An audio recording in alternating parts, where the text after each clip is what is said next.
Selamat berjumpa kembali dalam layanan audio Sahabat Seperjalanan. Hari ini adalah hari Minggu 25 Mei 2025. Tema renungan saat teduh kita dengan judul Rumah Terbaik. Firman Tuhan terambil dalam Matius 7 ayat 24 sampai dengan ke-25. Setiap orang yang mendengar perkataanku ini dan melakukannya, ia sama dengan orang yang bijaksana yang mendirikan rumahnya di atas batu. Kemudian turunlah hujan, datanglah banjir, lalu angin melanda rumah itu sehingga rumah itu tidak rubuh sebab didirikan di atas batu. Mari kita berdoa. Bapa yang di dalam surga, biarlah kami boleh belajar untuk membangun rumah kehidupan yang terbaik untuk hidup kami. Dalam nama Tuhan Yesus kami berdoa, amin. Shalom sahabat perjalanannya dikasih Tuhan, kita akan belajar tentang rumah kehidupan yang terbaik.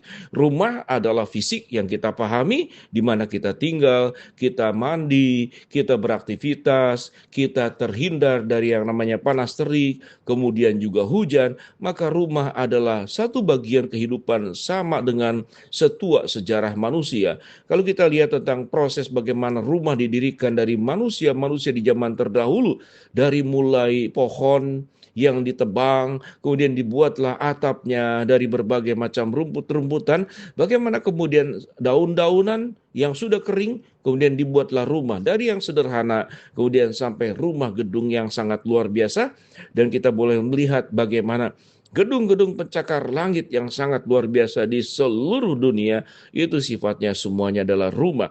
Di dalam proses mendirikan rumah tentu ada pertimbangan-pertimbangan.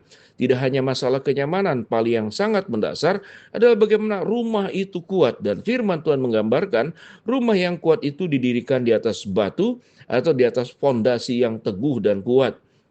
Kalau kita melihat bagaimana gedung-gedung bertingkat yang sampai 100 tingkat lebih, yang sampai demikian tinggi, maka dasar dan fondasinya semakin tinggi bangunan ke atas, maka semakin dalam fondasi yang perlu dibuat. Itu pun juga perlu dipertimbangkan, apakah tanahnya bergerak, apakah tanahnya berlumpur, atau tanahnya itu tanah yang kuat dan kokoh.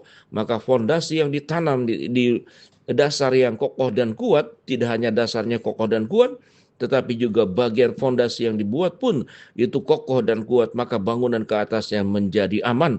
Kita tahu dengan jelas bagaimana negara-negara yang sangat mudah sekali terkena gempa bumi, khususnya Jepang, kemudian juga kita melihat Taiwan, semua garis-garis di dalam peta dunia yang dilewati gunung-gunung berapi atau tanah-tanah bergerak, itu terawan terkena gempa. Jepang adalah salah satu negara yang sangat hebat dan luar biasa membangun rumah dengan tahan gempa. Itu sudah dipertimbangkan sedemikian rupa. Sahabat seperjalanan, itu rumah. Tetapi apa yang dimaksud dengan rumah kehidupan yang terbaik? Tentu ada fondasi, dan firman Tuhan memberikan pengajaran kepada kita. Bagaimana kita punya sebuah rumah kehidupan yang terbaik. Firman Tuhan berkata, setiap orang yang mendengarkan perkataanku ini dan melakukannya, ia sama seperti orang yang bijaksana yang mendirikan rumahnya di atas batu. Kemudian turunlah hujan dan datanglah banjir.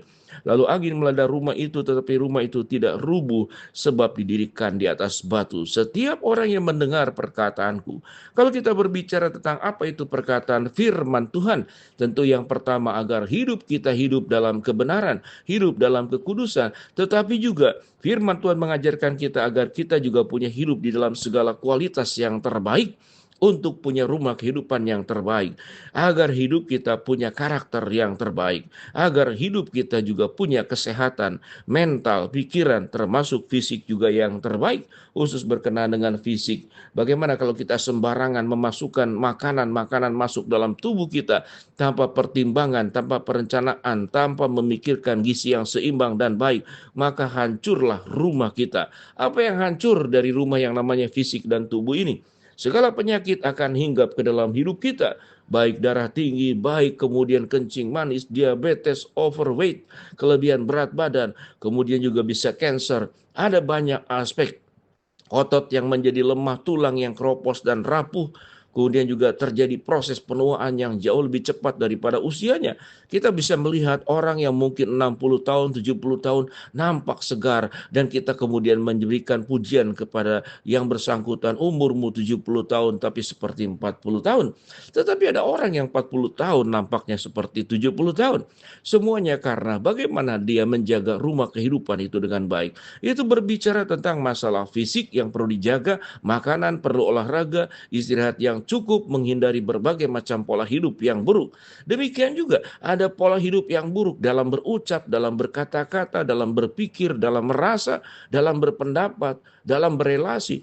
Semuanya kita perlu menjadikan hidup kita membangun rumah kehidupan yang baik. Sehingga relasi kita bisa baik, tidak melukai orang lain, tidak membuat orang lain tersandung. Karena apa yang terucap di dalam mulut kita itu adalah kata-kata yang baik, yang benar. Kita menjadi orang yang tatkala berjanji menepati, menjadi orang tatkala diberi kepercayaan dia melakukan semuanya dengan sesungguh-sungguhnya. Itu yang firman Tuhan katakan. Setiap orang yang mendengarkan perkataanku ini dan melakukannya, ia sama dengan orang yang bijaksana yang mendirikan rumahnya di atas batu. Kemudian turunlah hujan, datanglah banjir, lalu angin melanda rumah itu. Tetapi rumah itu tidak rubuh sebab didirikan di atas batu. Berbeda dengan mereka yang tidak menjaga dengan baik. Tetapi setiap orang yang mendengar perkataanku dan tidak melakukannya, ia sama seperti membangun rumah di atas pasir. Datanglah hujan, datanglah banjir, angin meniup. Kemudian rubuhlah, sangat hebatlah kerusakannya. Itu yang dicatat di dalam Alkitab. Sahabat seperjalanan, kita menginginkan rumah secara fisik. Tentu bagi mereka yang belum punya rumah, berharap dan berdoa. Dan saya mendoakan agar punya rumah pribadi, tidak berpindah ke satu tempat ke tempat lain dengan mengontrak yang tidak selesai-selesai. Tetapi yang terutama dan yang terpenting adalah bagaimana membangun rumah kehidupan kita lewat kata-kata kita, lewat cara berpikir kita, lewat cara merasa kita, lewat kebijakan dan kebijaksanaan yang kita ungkapkan tatkala berelasi dengan orang lain, dan Tuhan dimuliakan lewat sebuah kehidupan karena kita menjaga rumah kehidupan yang terbaik. Sahabat seperjalanan, khususnya berkenaan dengan rumah kehidupan yang terbaik, jaga rumah tanggamu baik-baik. Jangan sampai anak dan cucu kita terluka karena sikap tidak bijaksana, karena sikap yang sewenang-wenang yang kita lakukan kepada anggota keluarga sendiri. Saya percaya bahwa rumah yang terbaik dalam sebuah rumah tangga adalah yang pertama, rumah kehidupan terlebih dahulu. Apa artinya gedung yang baik? Rumah bertingkat dengan segala fasilitas terbaik. Ada kolam renang, seluruh ruangan ber-AC. Lalu ada halaman yang luas, akan sedemikian indah dan luar biasa. Kita ada sebagian keluarga menciptakan rumah tangga, kebun binatang mini karena rumahnya luas. Lalu bisa merasakan bagaimana suara burung berkicau dan kemudian binatang-binatang lucu yang kita pelihara di pekarangan rumah kita atau di bagian belakang. Tetapi apa arti semuanya itu kalau kemudian rumah tangga tidak rukun, rumah tangga sering bertengkar, rumah tangga kemudian sering menyakiti? Tidak ada maknanya rumah fisik yang kita tinggali semewah apapun kalau rumah kehidupan diri kita sendiri dan yang kita bangun itu tidak sesuai seperti yang seharusnya. Bila kita menjadi orang setelah mendengar firman, kita melakukannya, maka rumah tangga kita terberkati. Orang-orang yang kita temui di tempat kerja, dimanapun, di tengah-tengah masyarakat, orang terberkati. Karena setiap kita masing-masing menjaga dengan baik rumah kehidupan, agar rumah kehidupan kita adalah rumah kehidupan yang terbaik. Kita tidak akan hancur oleh angin, oleh badai, oleh hujan, oleh goncangan gempa bumi sekalipun. Kita kokoh karena kita mendasarkan hidup dengan taat mendengar firman Allah dan kemudian kita melakukannya. Mari kita berdoa. Bapa dalam surga, terima kasih buat kebenaran firman Allah yang kami pelajari. Hamba-Mu berdoa buat sahabat seperjalanan yang sakit, Tuhan yang sembuhkan. Sahabat seperjalanan yang sedang menghadapi masalah, Tuhan bukakan jalan. Sahabat seperjalanan yang sedang berdoa mengharapkan sesuatu, Tuhan kabulkan sesuai dengan waktu rencana Tuhan yang terbaik. Di dalam nama Tuhan Yesus kami berdoa. Amin. Shalom sahabat perjalanan, bangunlah rumah kehidupan yang terbaik. Amin.